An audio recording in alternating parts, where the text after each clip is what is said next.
Shalom anak-anak ibu. Apa kabarnya hari ini? Ibu berharap semua anak-anak ibu dalam keadaan sehat. Hari ini kita bertemu lagi dalam proses pembelajaran kita. Walaupun masih melalui daring, ibu berharap anak-anak ibu semuanya tetap semangat, tetap sukacita. Anak ibu, sebelum kita melanjutkan pembelajaran kita di semester 2 ini, kita terlebih dahulu memuji Tuhan.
Hari ini kita masuk di semester 2 dengan materi yang baru. Hari ini kita belajar tentang Yesus teladanku. Dengan tujuan anak-anak ibu semuanya mampu mensyukuri hidup ini sebagai pengikut Kristus. Oke, anak ibu. Baik, ibu mau bertanya, apakah anak-anak ibu memiliki idola? Mungkin sebagian besar anak-anak ibu mempunyai idola, seseorang yang dikagumi, ya, seseorang yang dikagumi, yang disenangi, itulah idola, ya. Nah, ada yang mengidolakan seseorang itu mungkin dari kalangan artis atau dari kalangan pengusaha, kalangan para pendeta, kalangan pemerintahan, atau bisa saja ada juga yang mengidolakan orang tuanya sendiri.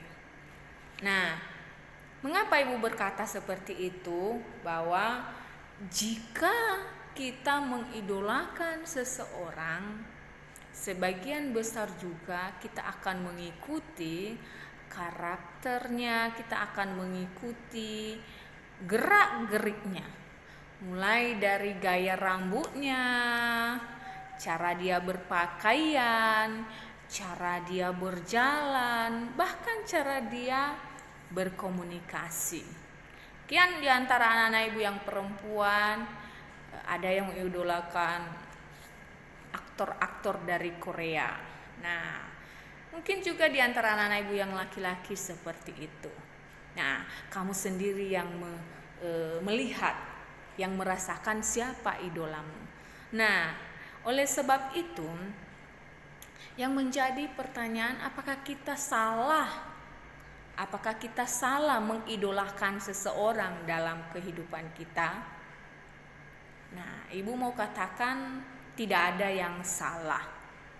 Tidak ada yang salah. Sejauh itu tidak bertentangan dengan firman Tuhan. Jadi boleh saja kita mengidolakan seseorang itu. Boleh kita melakukan hal-hal yang dilakukan oleh idola kita itu sejauh itu tidak bertentangan dengan firman Tuhan. Itu yang harus kita ingat. Nah, anak Ibu, ada seseorang di sini yang bernama Jonathan Bethke yang memiliki sedikit, bisa saja Ibu katakan, kontroversi tentang pandangannya atau pernyataannya tentang agama. Nah, oleh sebab itu, Ibu akan memberikan pernyataannya ini, kemudian anak Ibu boleh menyimaknya, mendengarkannya dengan baik. Setelah itu nanti berikan pendapatmu tentang pernyataan si Jonathan ini. Bandingkan dengan pendapatmu, berikan komentar. Apakah pernyataan Jonathan ini baik, bagus, atau tidak? Atau boleh dikatakan bersamaan bagus dan tidak. Ada bagusnya, ada juga tidaknya. Itu anak Ibu yang bisa mencerna dan memberikan pendapat. Dan berikan pendapatmu juga terhadap apa yang dia nyatakan, apa yang dia ucapkan.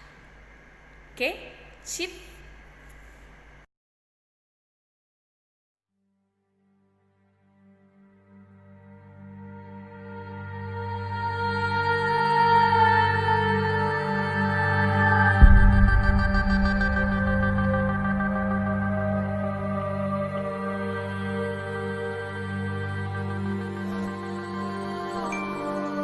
What if I told you Jesus came to abolish religion? What if I told you voting Republican really wasn't his mission? What if I told you Republican doesn't automatically mean Christian, and just because you call some people blind doesn't automatically give you vision? I mean, if religion is so great, why has it started so many wars? Why does it build huge churches but fails to feed the poor? Tell single moms God doesn't love them if they've ever had a divorce, but in the Old Testament, God actually calls religious people whores. Religion might preach grace, but another thing they practice, tend to ridicule God's people. They did it to John the Baptist. They can't fix their problems, and so they just mask it, not realizing religion's like spraying perfume on a casket. See, the problem with religion is it never gets to the core. It's just behavior modification, like a long list of chores. Like, let's dress up the outside, make it look nice and neat. But it's funny, that's what they used to do to mummies while the corpse rots underneath. Now, I ain't judging, I'm just saying, quit putting on a fake look. Because there's a problem if people only know that you're a Christian by your Facebook. I mean, in every other aspect of life, you know that logic's unworthy. It's like saying you play for the Lakers just because you bought a jersey. See, this was me too, but no one seemed to be on to me. Acting like a church kid while addicted to pornography. See, on Sunday I'd go to church, but Saturday getting faded, acting if I was simply created to just have sex and get wasted. See, I spent my whole life building this facade of neatness, but now that I know Jesus, I boast in my weakness. Because if grace is water, then the church should be an ocean. It's not a museum for good people, it's a hospital for the broken. Which means I don't have to hide my failure, I don't have to hide my sin. Because it doesn't depend on me, it depends on Him. See, because when I was God's enemy, and certainly not a fan, He looked down and said, I want that man. Which is why Jesus hated religion, and for it He called them fools. Don't you see so much better than just following some rules? Now let me clarify. I love the church, I love the Bible, and yes, I believe in sin. But if Jesus came to your church, would they actually let Him in? See, remember He was called a glutton and a drunkard by religious men. But the Son of God never supports self-righteousness, not now, not then. Now back to the point, one thing is vital to mention. How Jesus and religion are on opposite spectrums. See, one's the work of God, but one's a man-made invention. See, one is the cure, but the other's the infection. See, because religion says do, Jesus says done. Religion says slave, Jesus says son. Religion puts you in bondage, while Jesus sets you free. Religion makes you blind, but Jesus makes you see. And that's why religion and Jesus are two different clans. Religion is man searching for God, Christianity is God searching for man. Which is why salvation is freely mine, and forgiveness is my own. Not based on my merits, but Jesus' obedience alone. Because He took the crown of thorns and the blood dripped down His face. He took what we all deserved. I guess that's why you call it grace. And while being murdered, He yelled, Father, forgive them. They know not what they do. Because when He was dangling on that cross, He was thinking of you. And He absorbed all your sin and He buried it in the tomb, which is why I'm kneeling at the cross saying, come on, there's room. So for religion, no, I hate it. In fact, I literally resent it. Because when Jesus said, it is finished, I believe He meant it.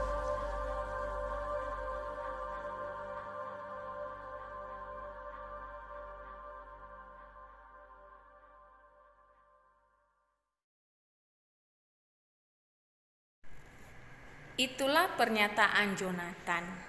Nah, anak ibu, tugas kamu sekarang, kamu kembali menjelaskan pernyataan Jonathan ini, kemudian kamu berikan pendapatmu, apakah kamu setuju dengan pernyataan Jonathan ini atau tidak.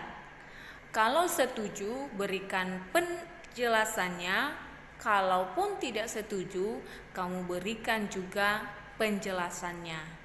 Nah, tugas ini kamu kerjakan bukan di buku, bukan kamu tulis, melainkan kamu jelaskan di dalam video. Kemudian video itu kamu kirimkan kepada ibu. Oke, bisa anak-anak ibu semuanya? Ibu berharap anak-anak ibu bisa semuanya, ya. Ingat, tetap bersuka cita, tetap semangat. Nah, minggu depan kita akan masuk ke materi yang lanjutan hari ini, yaitu sifat-sifat Yesus. Baik, sebelum kita mengakhiri pembelajaran daring kita, kita tetap berserah kepada Tuhan. Kita berdoa.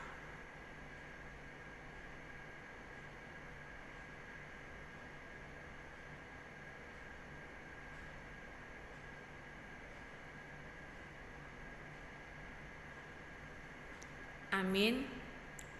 Shalom anak-anak ibu semuanya. Sampai ketemu minggu depan. Tetap jaga kesehatan dan semangat.